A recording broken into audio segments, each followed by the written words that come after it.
I'm looking at the final page as I sit here, and again, I'll point this out to you. May seem obvious, but there's a space for what's called the principal investigator to sign and date. Right. That's you as the researcher. And given that you are a student of UH, there's also a space for a supervising professor or advisor.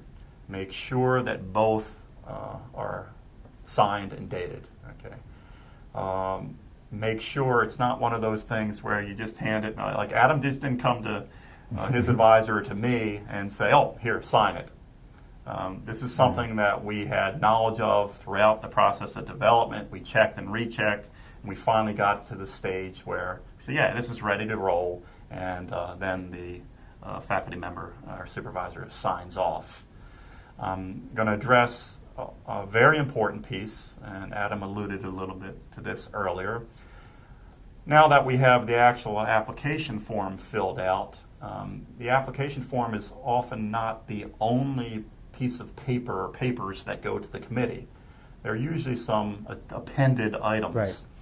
Right. Adam, which items did you append to your application, and why? Okay. Well, with my study, as I mentioned, I'm having them fill out 2 surveys, participate in an interview, and a focus group. So I sent with my application copies of both surveys, copies of the potential interview questions. Most likely I'll use the ones I submitted, but I might tweak them a little bit. And the same thing with the focus group questions. So I sent 4 appendices. Actually, 5. I think I might have sent a timeline along with it. Okay. But I definitely sent in those 4 appendices, all of the questions that I'm going to be asking and requiring the students to fill out and answer.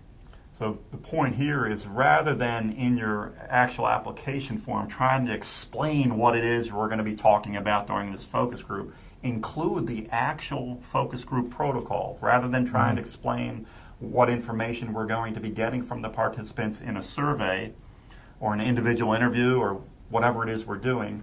Just actually include the document with your application. That makes it crystal clear what the nature of the topics and the questions are that we're asking of the participants. And then the committee member will look at that, and they'll look for, are there any sensitive issues, right, any sensitive questions here? And again, they'll go through that risk-benefit analysis. They may even help you with some kind of little bit of, although it's not their responsibility, we have a pretty friendly committee. We'd like to help out. Mm-hmm. They may even help you out informally with some wording issues. Oh. And they'll point out to you, because the committee members are experienced researchers, and they have lots of experience and expertise in formulating survey questions and that type of thing.